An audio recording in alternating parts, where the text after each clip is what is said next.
여호와께서 만민에게 심판을 행하시오니 여호와여 나의 의와 나의 성실함을 따라 나를 심판하소서.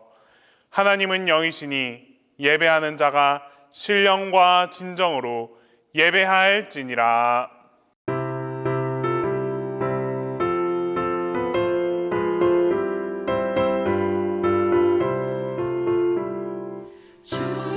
주십자가를 지심으로 죄인을 구속하셨으니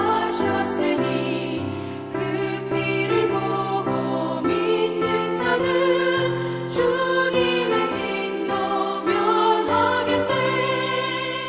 내가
저희들의 생명이시며 소망이 되시는 하나님 아버지, 귀한 제단에서 주님을 만날 수 있도록 축복해 주시니 감사드립니다. 코로나19로 인하여 주님 제단에서 마음껏 예배 드리지 못하고 온라인 예배를 드리니 또한 감사드립니다. 하나님 아버지, 주님께서 특별히 뜻이 계셔 이 동산의 동신교회를 주시어 하늘의 영광과 축복이 넘치게 하여 주시옵소서. 그리함으로 인하여 늘 구원을 얻는 구원의 방주가 되게 해 주시옵소서. 밤에는 불기둥으로 낮에는 구름기둥으로 저희들을 인도해 주시는 주님, 하늘 양식을 먹여 주셔서 언제나 아름다운 마음으로 주님께 충성할 수 있도록 인도하여 주시옵소서. 사랑이 많으신 주님, 기름 부어 세우신 장로님들 하나님이시여 두 손 들어 축복해 주시고 건강도 지켜 주시옵소서. 또한 각 기관들도 축복하시고 늘 성장하며 발전하여서 주님께 영광을 돌리는 귀한 기관 되기를 소원합니다. 하나님 아버지, 사역을 맡아 고생하시는 교육자님들 축복하시고 우리 교회의 양들을 먹이는 데에 부족함이 없도록 하나님께서 늘 지켜주시옵소서. 특별히 이 시간 행한 대로 받을 것인적이라는 말씀 전하실 원도진 목사님을 축복하시고 성령 하나님께서 능력의 손으로 붙들어 주시옵소서. 마치는 시간까지 주님께서 지켜주시옵기를 예수님의 이름으로 기도드립니다. 아멘.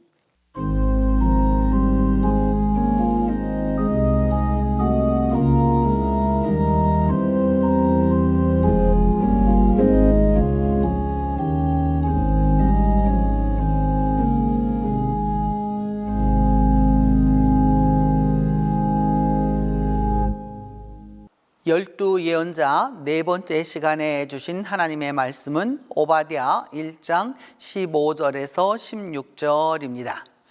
구약 성경 오바댜 1장 15절에서 16절입니다.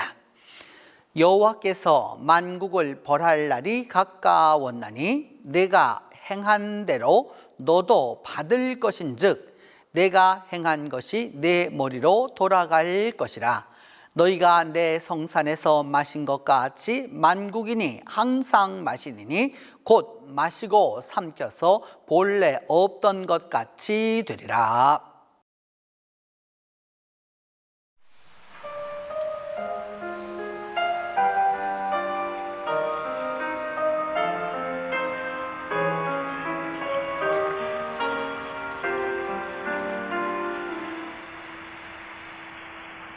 사랑하는 자들아 서로 사랑하라. 사랑은 하나님께 속한 것이니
12 예언자 이야기 네 번째 시간 오바댜 예언자입니다. 오늘은 오바댜 1장 15절로 16절에 근거해서 행한 대로 받을 것인즉 이라는 말씀 제목으로 오바댜 선지자에 대하여서 또 오바댜 선지자가 행한 말씀에 대하여서 예언에 대하여서 말씀을 상고하도록 하겠습니다. 우선은 그의 이름을 알아보아야 되겠죠. 오바댜, 발음이 참 우리말로는 어렵습니다. 그러나 그 오바댜라고 하는 말은 야대에서 그 야라고 하는 말이 나온 것이죠. 여호와 또는 야훼라고 우리가 보통 말하게 되는 구약 성경에 우리 개역 성경은 여호와라고 말했던 바로 그 부분의 약자이고요.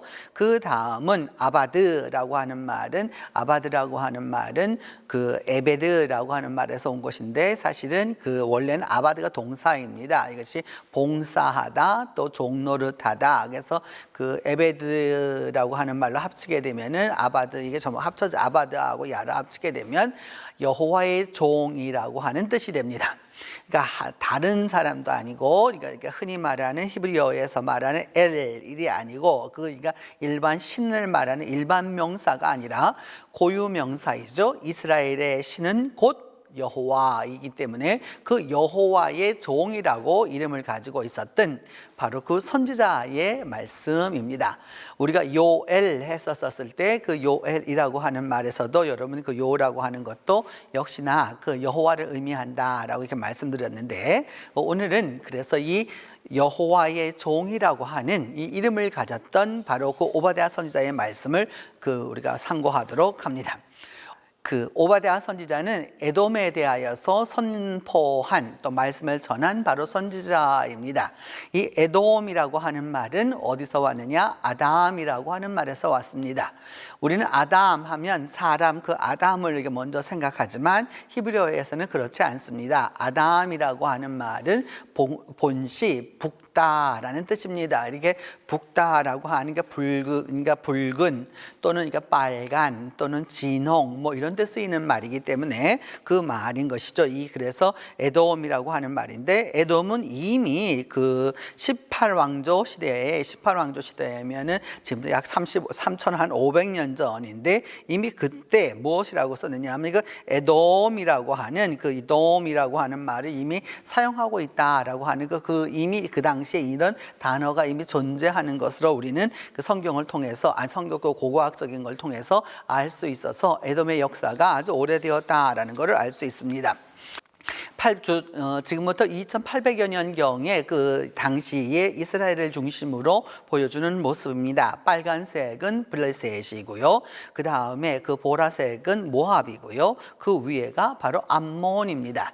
그리고 그 남쪽 그 왼편으로 보면은 그 맨 밑으로는 에돔이 있고 그 위에 유다가 있고 그 다음에 이스라엘이 있게 되고 그 위에는 이제 페니키아가 나타나게 되고 맨 위에는 바로 이제 시리아 다마스커스가 나타나게 되는 바로 이런 상황 속입니다.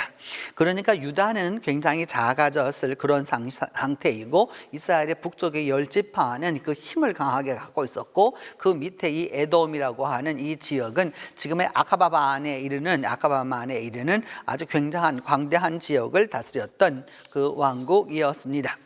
이것을 보다 더 보면은 주전 600년대로 보게 되면은 그 어느 정도까지 이분들이 올라왔느냐 하면은 여러분 이게 빨갛게 칠해진 부분이 바로 이제 그렇게 보이는 부분인데 이 광대한 이 아카바만까지 이게 밑에 파란색 조그맣게 이렇게 보이는 데가 아카바만이거든요, 여러분. 그러니까 이 홍해까지 내려오게 되는 이 지역부터 시작되어 가지고 그 위쪽까지 다 다루게 되는 지역이었습니다. 아카바만은 우리 성경에는 그 에시온 게벨이라고 많이 나왔고 그다음에 솔로몬 왕에 의해서 여기까지 지배가 되었었는데 바로 구리가 많이 났던 곳 가운데 하나입니다. 그러니까 구리 광산이 있었던 바로 이제 그런 곳이었고 그 에돔은 그래서 땅이 붉은 그런 곳이었습니다. 실제적으로 지금 가서 보아도 여러분이 지금 딱 보시자마자 느끼셨을 텐데 땅이 우리하고는 굉장히 다르다라는 걸 느낄 수 있습니다. 주로 이게 사암층이고요. 이게 사암층인데 색깔이 붉습니다. 그래서 이게 모래로 말하면 아주 붉은 모래를 얻게 되는 거고요. 그 붉은 모래로 형태로 이루어졌던 바로 이 지역을 갖다가 나바테안이라고 하는 사람들이 주전 한 6세기부터 시작되어 가지고서 이 지역에 살았죠. 이 지역에 살면서 그 에돔 지역에 살면서 이게 이 홍해로부터 들어오는 그 여러 가지 물건들을 가지고서 또 이스라엘과 북쪽으로 또 이게 시리아로 가는 그 무역로를 점했었던 아주 그 굉장한 곳이었습니다. 그래서 지금은 여러분들이 가서 보시면 그 이름을 관광지화해서 페트라라고 말하는 곳입니다. 이들의 모습은 이 에돔 사람의 모습은 어떠하였느냐, 이게 붓다라고 하는 표현인데, 여러분 지금 그림에서 보시는 대로 약간 이게 붉은 모습을 띠고 있는 모습을 보이게 됩니다. 그리고 검정색 모습을 띠고 있는 사람들의 모습이 나타나고 있는데, 약간의 여기 지금 붉은 모습을 갖고 있는 바로 이런 사람들입니다. 또 그 검정색을 띠고 있는 이 사람들은 이집트 이게 고대 벽화에서 추증하게 되는 것인데, 이들은 지금의 수단에 해당하는 누비아 지역에 살았던 사람들과 상당히 유전적으로 또 그리고 혈연적으로 연관이 있습니다. 그래서 보다 더 구체적으로 보면 이 누비아 사람들인데, 이 사람들을 보면 누비아라고 하는 것은 여러분 지금의 수단, 그러니까 흑인이어야 하는데 흑인으로 이게 표현이 되지 아니하고 이게 붉은 모습으로 표현이 됩니다. 그래서 에돔과 이 아프리카에 있는 그 누비아, 지금의 수단 북부와 이집트 남부에 해당하는 바로 이쪽 지역의 사람들과의 그 혈연적 관계들을 쭉 통해서 볼 때 에돔은 이들과 연관이 있었다라고 하는 것을 알 수 있습니다. 출애굽기 25장 5절은 말씀하고 있죠. 붉은 물들린, 염료라는 뜻입니다. 붉은색. 그때 뭐라고 쓰느냐? 아담이라고 쓰고 있는 것을 알 수 있습니다. 곧 에돔이라고 하는 말이 여기서 왔다고 말씀했죠. 포도주는 붓다라고 하는 그 잠언 23장의 말씀은 바로 여기에서 해당합니다. 포도주가 붓다라고 할 때 이거는 포도주는 아담하다 그렇게 말하는 것이죠. 이렇게 붓다라고 하는 뜻입니다. 이사야 1장 8절에 보면 우리가 많이 쓰고 있는 그 너희의 죄가 그 주홍 같을지라도 눈과 같이 희어질 것이시고 진홍같이 붉을지라도 할 때 그 진홍이라고 하는 단어가 아담이라는 뜻입니다. 곧 에돔이라고 하는 말하고 같은 말이라고 할 수 있습니다. 나움 2장 3절은 말하기를 그 용사들의 방패는 붓다라고 표현했는데, 그 붓다라고 하는 표현이 바로 무엇이냐? 아담이라는 그 형용사입니다. 이들은 이러한 이게 붓다라고 하는 이런 부분에 있어서 그러니까 이 지역에서 피부도 붉었고 땅도 붉었고 여러 가지 이런 부분들이 있다라고 하는 것을 볼 수 있고, 요즘으로 보면 여러분 요르단 남부에서 와디럼이라고 하는 지역을 보게 되면 이 사막을 달려가는 아주 사막에 여러 가지 레포스가 발달하게 되어 있는데, 그 모래를 보면 아주 자줏빛 모래라고 밖에 말할 수 없는 아주 붉은 모래를 이렇게 보실 수가 있겠습니다.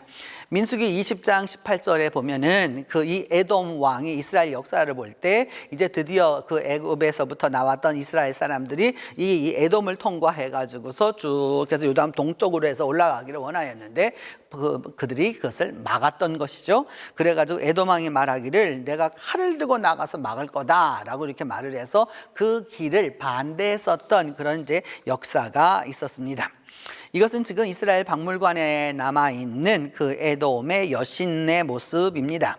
그 여신의 모습인데 이게 에돔 신이죠. 그러니까 이스라엘이 갖고 있었던 신들과 또 그 다음에 페니키아에 갖고 있던 신들과 아주 비슷하면서도 뭔가 좀 다른 그런 모습을 알 수 있습니다. 이 에돔은 그러면 이게 북다라고 하는 이런 표현을 갖고 있고, 그 다음에 이집트어로 본다면은 적어도 3,500년 전부터 갖고 있었던 그런 아주 국가였는데, 이 에돔의 기원을 보면 아까 말씀드렸던 대로 에돔이라고 하는 말은 아담이라고 하는 형용사에서 왔다고 말씀드렸습니다. 아담, 그러니까 북다라고 하는 말이죠. 그래서 이 둘은 에돔과 이스라엘은 한 아버지 야곱의 소생 이었습니다. 왜냐하면 에돔은 에서의 후손이었기 때문입니다. 그래서 한 아버지의 소생이었지만은 서로 미워하는 형제였죠. 야곱과 에서는 그 장자권 문제로부터 시작되어서 여러 가지로 얽혔던 문제들이 많았습니다. 서로 아주 가까이 있으면서도 그러면서도 서로가 미워하는 바로 그런 사이였던 것이죠. 그래서 아브라함의 후손으로 보면 하갈과 아브라함 사이에서 누가 나오게 되었느냐? 이스마엘이 나오게 되었고, 사라와의 사이에서 이삭이 나왔고, 이삭과 리브가 사이에서 에서와 야곱이 나오게 되었던 것이죠. 그래서 그 에서의 후손으로 이루어진 것이 바로 에서의 후손으로 이루어진 것이 에돔이었고, 그리고 야곱의 후손으로 이루어진 것이 이스라엘이었다라는 것을 우리는 알 수 있습니다. 창세기 25장 25절은 그래서 말씀하기를 먼저 나온 자는, 그러니까 먼저 쌍태였었던 것이죠. 그 쌍둥이였었던 것인데, 먼저 나온 자는 붉어서 붓다라고 하는 말이어서 아담이라고 하는 말이 나오게 된 거죠. 붉어가지고서 그 이름을 에서라 하였다. 그리고 털도 많았다라고 하는 것을 이제 이야기합니다. 창세기 25장 23절에 보면은 태어나기 이미 이전에 그 리브가의 그 배를 보면서 이야기하는 길을 두 국민이 내 태중에 있다. 두 민족이 내 복중에서부터 나누겠다라고 하는 이제 이 두 쌍둥이의 그 역사가 이루어지게 되는 것을 보게 됩니다. 창세기 25장 30절은 말씀하기를, 그래서 에서의 별명이 무엇이었느냐? 바로 에돔이었다라고 하는 것을 이제 이야기하고 있죠. 붉었다라고 하는 말입니다.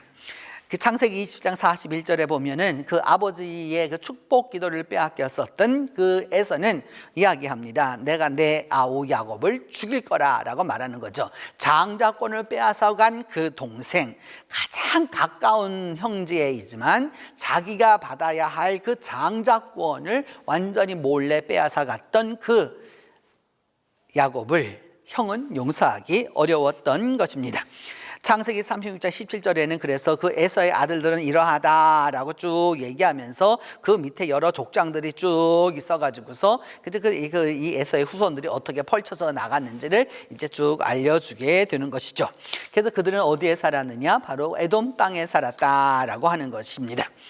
두 번째로 이렇게 기원적으로 보면 바로 이제 이러한 한 아버지의 그 후손이었으나 서로 간에 이렇게 어려운 그런 감정을 갖고 있었고, 또 출애굽시에 보면 이제 여러분이 그 지도로 보시는 대로 쭉 이렇게 내려와 가지고서 이쪽에 이게 아카바만으로 쭉 올라가서 드디어 에돔을 통과해서 가려고 하였는데 그 에돔을 통과하지 못하게 했었다라고 말하는 것이죠. 민수기 20장 18절은 말하기를 우리 가운데로 지나가지 못한다라고 말하면서 내가 칼을 들고 나가 전쟁을 하겠다라고 말하는, 우리 지역은 절대 통과하지 못한다라고 하는 그 백성들이 가고자 하는 길이었지만 이것을 갈 수 없다라고 이렇게 말하자 민수기 21장 4절에 보면은 이 에돔 땅으로 가려고 그러다가 그렇지 못하여서 백성의 마음이 어떻게 하였느냐? 상하였다라고 성경은 기록하고 있습니다. 아주 마음이 상하고 기분이 좋지 못하고 그 다음에 또 이렇게 멸시받았다라고 하는 이 모든 것을 가지고서 이제 이들은 그 힘든 부분을 성경은 기록하고 있죠. 그래서 서로 관계가 좋지 못하였는데 신명기 23장 7절로 8절은 말하기를 에돔 사람을 미워하지 말아라. 왜냐하면 내 형제 아니냐. 그러면서 말하기를 여기 다 너희들도 더 애굽 사람도 미워하지 말아라. 이러면서 여러분 그 미워하지 말라라고 하는 이제 말씀이 주어지게 됩니다. 이렇게 그 여호와 하나님은 그 미워하지 말라고 하였지만 실상은 그렇지 못했던 거죠. 그래서 에돔이라고 하는 것은 이게 1800년대의 그림인데 보면은 여러분 그렇기 때문에 아주 가까이, 지역적으로 보면 아주 가까이 있습니다. 그러나 마음으로는 어떤 사이냐? 아주 먼 사이인 거죠. 가깝고도 먼 사이. 우리 인간사 살아가는 모습이 이곳에 나타나 있다 할 수 있습니다. 사무엘하 8장 13절에는 다윗이 소돔 골짜기에서 그 영국에서 에돔 사람 8만 8천 명을 쳐 죽였다라고 하는 그 벌써 이 전쟁의 역사가 이들 가운데 있었다라고 하는 것을 우리 성경 속에서 한 예를 찾아볼 수가 있는 것이죠. 역대하 28장 17절을 보면은 그 에돔 사람들이 와가지고 어떻게 했느냐? 유다를 공격했고 그래서 백성을 다 사로잡아 갔다라고 하는 또 이 이스라엘 사람들이 에돔을 치기도 했고 에돔 사람들이 또 다시 또 이쪽에 그 유다 사람들을 치기도 했었던 이런 전쟁의 상황이었습니다. 그래서 말라기 1장 4절을 보면은 무엇이라고 말씀하고 있느냐 하면은 에돔에 대해서 좋은 예언을 하지 않죠. 뭐냐면 우리가 무너뜨림을 당하였으나 다시 쌓으려고 한다. 에돔이 망했지만 우리가 다시 일어나려고 그러는데 결코 그렇지 못할 거다라고 말합니다. 결국 너희가 쌓아도 다 어떻게 될 거냐?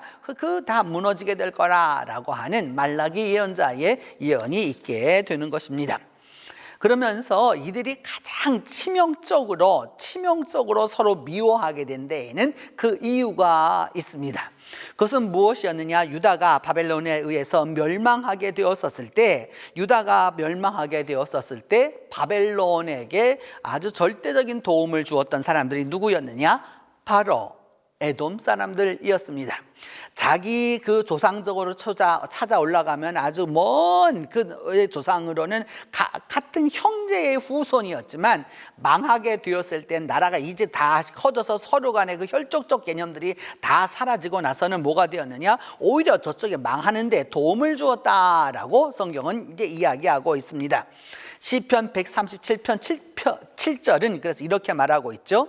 예루살렘이 멸망하던 날을 기억해달라라고 말합니다. 예루살렘이 멸망한 날을 기억해달라. 그러면서 에돔 자손을 그때 하나님 떼이 쳐달라라고 말하게 됩니다. 왜냐하면 그 당시 에돔 사람들이 뭐라고 말을 했느냐 하면은 헐어버리라 그 기초까지 헐어버리라 라고 말했다는 거죠. 유다가 지금 바벨론의 느부갓네살에 의해서 멸망이 되는데 그 멸망되는 이스라엘 유다를 향하여서 뭐라고 말했느냐? 헐어버리고 다 헐어버려서 기초까지 완전히 다 발본색원해서 완전히 다 무너뜨려버려라 라고까지 말했다라고 하는 겁니다. 아픈 사람에게 여러분 그야말로 우리말로 한다면 염장을 지른 거죠. 이렇게 그 아픔이 있는데 거기에 아픔을 더하도록 이렇게 말씀하는 겁니다. 그래서 에스겔 25장 14절은 이야기하기를 뭐라고 말하냐면 내 진노와 분노를 따라 에돔에 행한 즉 내가 원수를 갚음인 줄을 에돔이 알 것이다 라고 이렇게 말합니다. 하나님의 에스겔을 통해서 이야기하는 바는 무엇이냐면 하나님이 반드시 이 일에 대하여서 에돔을 어찌할 것이냐 하면 원수를 갚아줄 것이다 라고 말하면서 시편 60편 8절에는 이렇게 말하죠. 모압은 나의 목욕통이라 에돔에는 나의 신발을 던지리라 불에 나로 말미암아 외치라 하셨도다 라고 말씀하면서 드디어 그 에돔이라고 하는 것은 별 볼 일 없는 존재로 아주 미워하는 존재로 나타나는 것입니다. 그래서 이 오바댜 선지자를 통하여서 우리가 기억해야 되는 그 메시지의 핵심은 이런 것입니다. 이웃사랑이라는 게 도대체 무엇이냐? 가장 가까이 있고 혈족적으로도 가까운 것이고 이런 것인데 그 이웃이 무엇이 되었느냐? 원수가 되었다라고 하는 것이죠. 그래서 이웃사랑이 곧 무슨 사랑이냐? 원수사랑이냐라고 하는 부분에서 우리는 기독교인들은 원수를 사랑하라라고 하는 말씀을 아주 쉽게 하는 경향이 있습니다. 원수를 사랑하라라고 하면서 이웃을 사랑하라라고 하는 이 말이 같은 말인지 다른 말인지 우리가 생각해 보아야 하는 것이죠. 결국 여러분 우리가 살아가는 그 삶이라고 하는 것은 이 오바댜 선지자를 통해서 이야기를 통해서 우리가 알게 되는 것은 무엇이냐면 그 하나님의 그 심판의 말씀이 있게 되고 그다음에 그 에돔의 그 잔혹성에 대한 부분도 나타나고 여러 가지가 나타나게 되는데 핵심은 바로 이겁니다. 원수 사랑이 곧 이웃 사랑이냐라고 하는 부분이라고 할 수 있겠죠.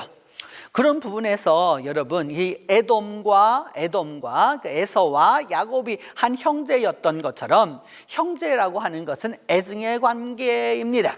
여러분이 지금 보시는 그림은 가인과 아벨의 그림입니다.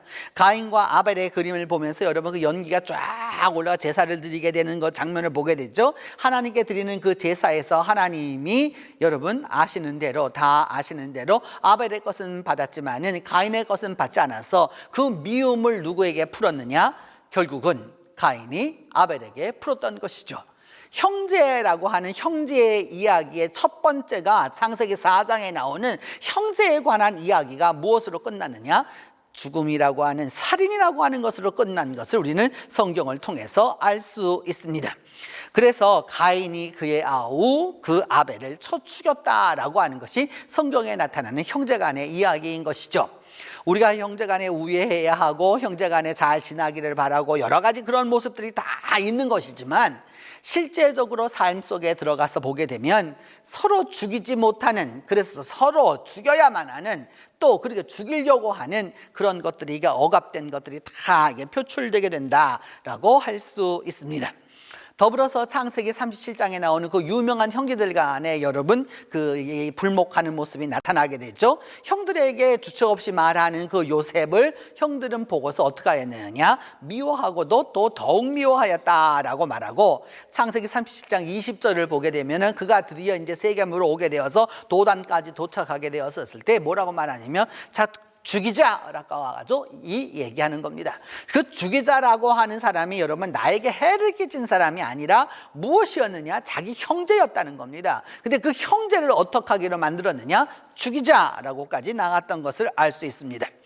그래서 레위기 19장 17절은 말합니다. 너는 내 형제를 마음으로 미워하지 말아라 라고 이렇게 말합니다. 그러니까 그 이미 레위기법에 말씀하기를 뭐라고 말씀하느냐, 내 이웃의 내 형제를 마음으로 미워해서는 안 된다라고 하는 부분을 이제 말씀하고 있는 것이죠. 그래서 결국 형제를 미워하지 말아라. 그래서 19장 18절은 말하기를 원수를 갚지 말며 동포를 원망하지 말아라 라고 이렇게 말하게 됩니다. 자기 동포를 가장 싫어하고 서로 간에 나누고, 이 사람은 나쁜 사람, 이 지역 사람은 좋지 못한 사람, 또 이런 계층의 사람은 나쁜 사람, 이게 다 나누게 되는 이런 일을 하지 말아라 라고 성경은 이야기하는 것입니다. 더불어서 형제만 그러한 것이 아니라 이웃도 그러하죠. 여러분, 이웃도 사랑과 미움의 관계다라고 하는 것을 우리가 알 수 있습니다. 사랑과 미움의 관계인 거죠. 이웃이라고 하는 것은 나하고 같이 가까이 살아가는 그런 존재입니다. 근데 그럼에도 불구하고 어떤 존재이냐, 사랑하지만 미워하게 되는 것이죠. 왜냐, 나와 연관되어 있는 것이 많기 때문입니다. 그래서 요한일서 2장 9절에도 보면 여러분, 당시 교회에 향하여서 나는 주님을 믿고 있다, 빛 가운데 있다라고 말하면서도 형제를 미워하는 사람은 결국 빛 가운데 있지 아니하고 아직까지 어두움에 있는 사람이다라고 이렇게 말씀하는 것이죠. 그러면서 요한이 일서 2장 11절은 말하기를 형제를 미워하는 자는 어둠에 있고 어둠에 행하여 갈 길을 알지 못하니 이는 그 어둠이 그의 눈을 멀게 하였다라고 말씀하고 있습니다. 이 말씀은 여러분 기독교인에게 주어진 거지 기독교 바깥에 살고 있는 신앙이 없는 사람을 향해서 말하는 게 아닙니다. 신앙을 갖고 있습니다. 그것도 믿음의 조상을 갖고 있는 사람들이죠. 같은 믿음의 조상을 갖고 있지만 못하고 있느냐, 결국은 서로 미워하고 있는 모습을 보게 되면서 그렇게 해서는 안 된다라고 말하는 것입니다. 요한일서 3장 15절은 말하기를 그래서 형제를 미워하는 자마다 살인하는 자니 살인하는 자는 영생이 그 안에 거하지 않는다라고 말합니다. 형제를 미워하면 곧 무엇이냐, 살인하는 것과 똑같다라고 이렇게 이야기하게 되는 것이죠. 그러면서 하나님은 사랑하는데 형제를 미워하고 있다 그 말입니다. 하나님은 사랑하는데 형제를 미워하면 이는 거짓말하는 것이다 라고 말씀하면서 보이는 바 보는 바 내 눈에 보는 바 형제를 사랑하지 아니하면서 보지 못하는 하나님을 어떻게 사랑할 수 있겠느냐라고 말하는 것이죠.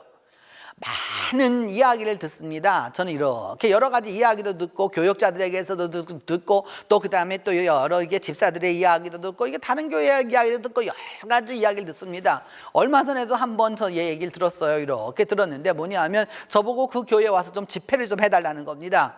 왜 집회를 해달라라고 하느냐는 그 내용의 인즉슨 그것을 초청했던 그분의 이야기는 뭐냐, 목사님 오셔가지고 제발 좀 우리 이 교인들이 뒷소리 안 하고 서로 쌈박질들 좀 안 하고 남 험담 안 하고 교인들 간에 그렇게 불목하게 지내는 것 제발 좀 먹게 오셔가지고서 한 번 좀 말씀해 주실 수 없느냐고 아주 한탄을 하는 거예요. 한탄을 하는 거예요.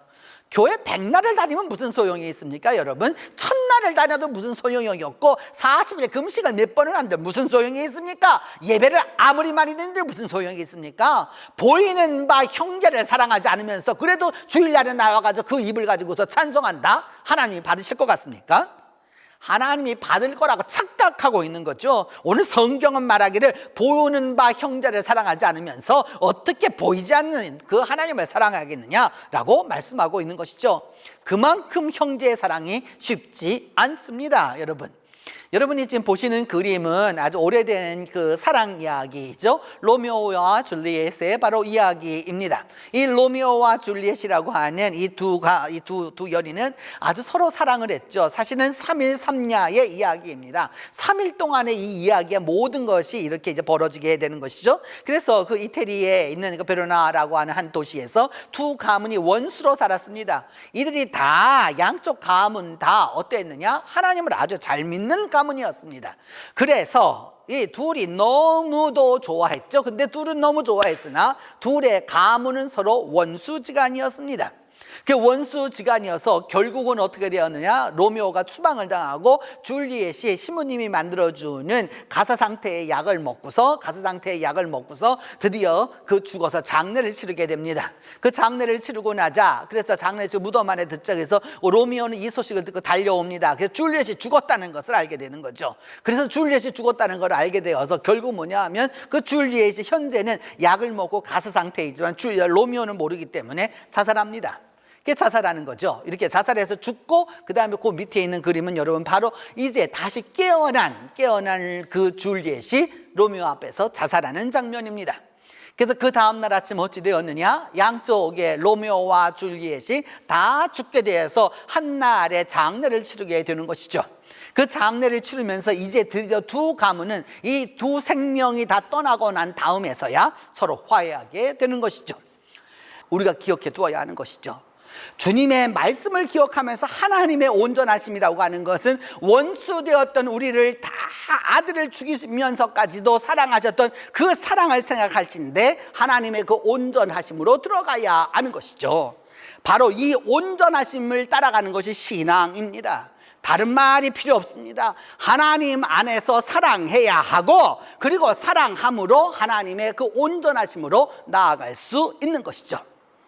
결국 여러분 다 아시네요. 성경 안에서 그래서 유다와 이 에돔은 결국 문제가 터지게 됩니다. 그래서 결국 이웃 사랑을 제대로 하지 못하게 되는 것이죠.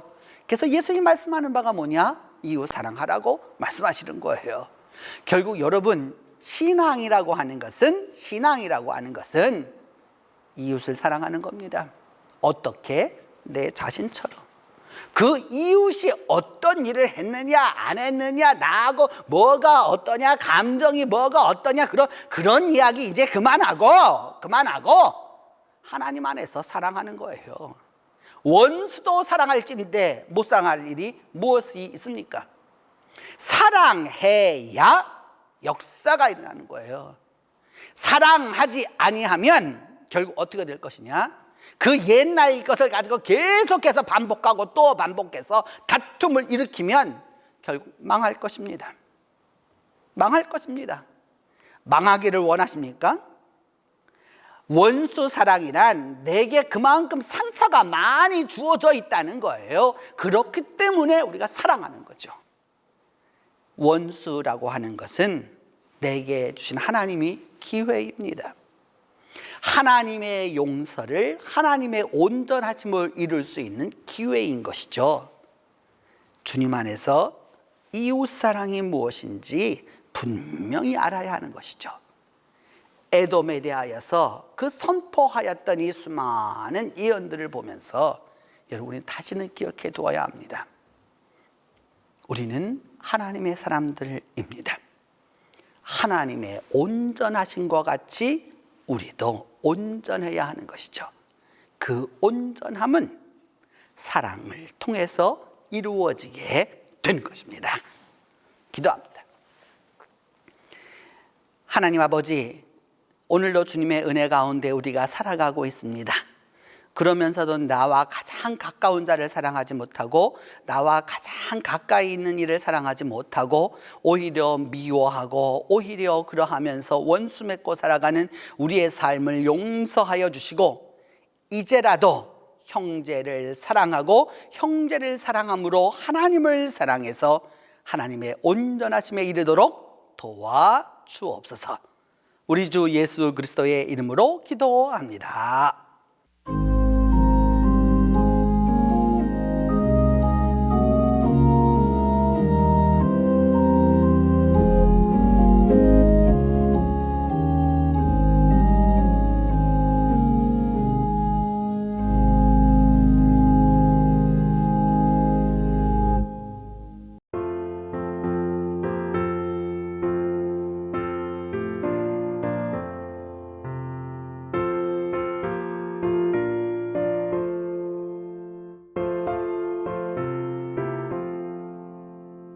은혜 구한 내게 은혜의 주님 은사 원한 내게 은사의 주님 신유 구한 내게 신유의 주님 나의 마음속에 지금 오셨네 나의 생명 되는 내 주 예수님 영원토록 오셔 내 기쁨 넘치네 말씀 위에 서서 내 뜻 버리고 감정을 버리고 말씀에 서니 불완전한 믿음 완전해지고 내가 이제부터 주만 붙드네 나의 생명 되는 내 주 예수님 영원토록 오셔 내 기쁨 넘치네 나의 모든 욕심 던져버리고 내가 염려하며 계획하던 것 믿고 기도하며 주께 맡기고 주의 뜻을 따라 살기 원하네 나의 생명 되는 내 주 예수님 영원토록 오셔 내 기쁨 넘치네 믿음으로 낯을 주께 던지고 끊임없이 주를 찬송하면서 전에 나를 위해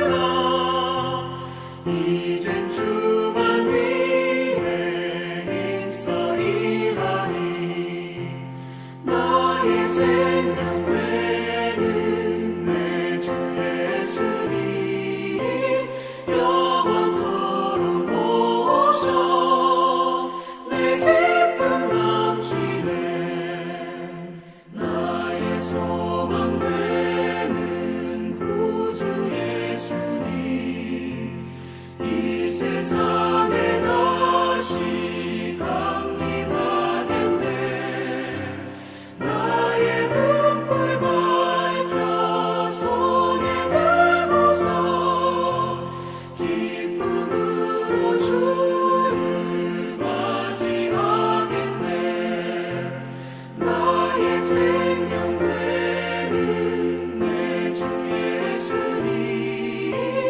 영원토록 오셔 내 기쁨 넘치네 이제는 예수 그리스도의 은혜와 하나님의 사랑과 성령의 교통하심이 이웃사랑과 원수사랑을 함께 실천하기로 다짐해서 하나님의 온전하심에 이르기를 원하는 모든 성도들 위해 이제로부터 함께 계시기를 축원하옵나이다.